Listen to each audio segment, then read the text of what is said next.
seperti yang Datuk Seri katakan, ini adalah kajian dilakukan dalam tempoh 2 tahun sekali dan dilaksanakan oleh Transparency International Global Corruption Barometer for Asia 2020. Kalau diikutkan persen ataupun peratus, yang paling tinggi adalah melibatkan public institusi ataupun institusi awam seperti parlimen, polis dan juga pegawai kerajaan, 36%, diikuti dengan yang lain-lain 30% dan juga 28%.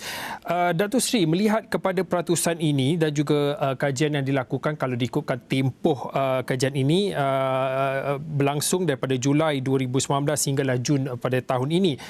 Ini kalau ikutkan kajian ini merangkumi antara kalau ikutkan dengan urus tadbir kerajaan pada waktu ini, iaitu Kerajaan Perikatan Nasional, dan juga mengambil kira pentadbiran Kerajaan Pakatan Harapan, iaitu kerajaan sebelumnya. Jadi melihat kepada perkara ini, adakah ini bermaksud rasuah penjawat awam semakin serius ataupun SPRM meningkatkan penguatkuasaan sehingga jumlah itu meningkat?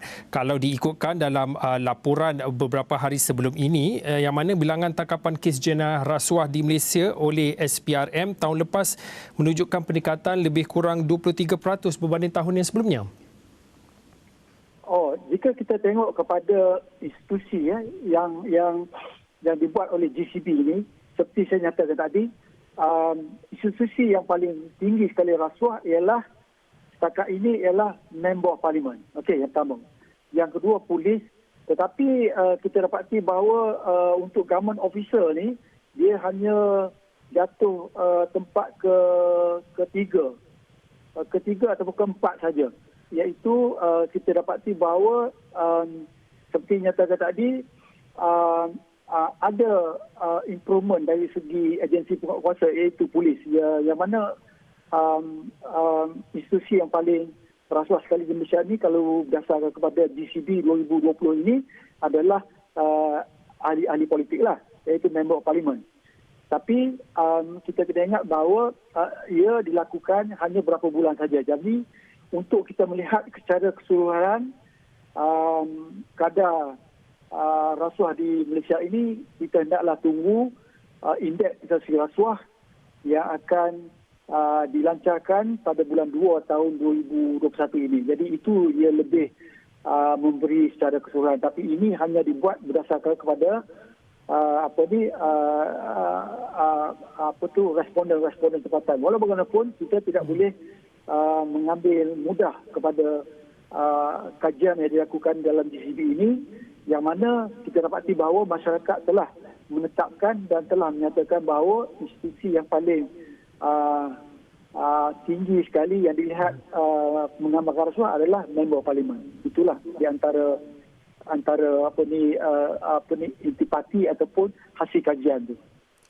Datuk Seri, bila mana Datuk Seri mengatakan indeks persepsi akan dikeluarkan pada tahun hadapan, lebih kurang pada bulan Februari, tetapi bila mana kita bercakap tentang rasuah secara keseluruhannya, ia sudah tentu melangkaui lebih kepada urus tadbir, lebih kepada menjurus kepada persepsi dan juga keyakinan rakyat. Untuk waktu ini dan berdasarkan kajian yang dilakukan oleh Transparency International ini, bagaimana Datuk Seri melihat kepada komitmen kerajaan pada ketika ini untuk memberi fokus pada usaha untuk membantras rasuah secara keseluruhannya?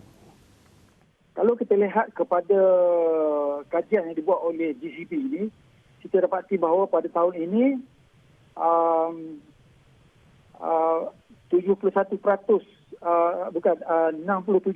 daripada orang ramai menyatakan bahawa kerajaan melakukan tindakan yang bagus. Kalau kita banding dengan tahun 2018, hanya 62%. Jadi oleh demikian, ini adalah disebabkan oleh, saya fikir, disebabkan oleh kegiatan-kegiatan dan juga tangkapan-tangkapan yang dilakukan oleh SPRM.